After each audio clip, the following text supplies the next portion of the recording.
নিজের সবটুকু যার জন্য ত্যাগ করেছেন, সেও কিন্তু একদিন বলবেই, কেন করেছিলে? আমি কি করতে বলেছিলাম?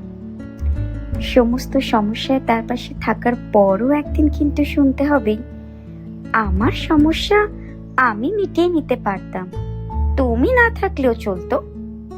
তার সমস্ত হারিয়ে যাওয়ার সম্পর্ক চেষ্টা করে তার কাছে ফিরিয়ে দেওয়ার পরও কিন্তু আচমকা সে বলবে, আপনি নাকি তাকে একা করে দিতে চান।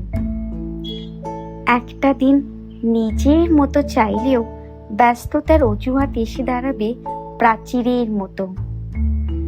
আসলে অনুভূতিগুলো মরে গেলে রয়ে যায় শুধু যুক্তি আর তর্কের পাহাড়।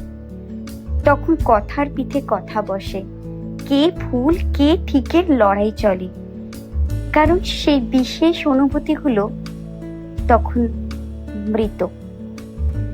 তাই যার জন্য সবটুকু ছাড়ছেন, সেও একদিন বলবে, স্বার্থপর।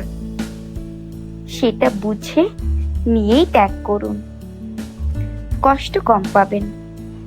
কারণ আমরা মুখে যতই বলি এক্সপেকটেশন রাখি না, আসলে ভিতর ভিতরে কিন্তু চাওয়া তো রয়েই যায়।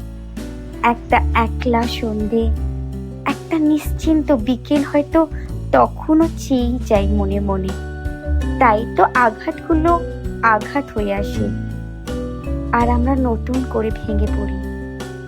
তাই তো মনকে বারংবার বলি, চল জটিল হয়ে যায়, কিন্তু অবাধ্য মন তবু আশা করতে ছাড়ে না। আশা থাকলে আশা ভঙ্গও থাকাবে নিশ্চিত।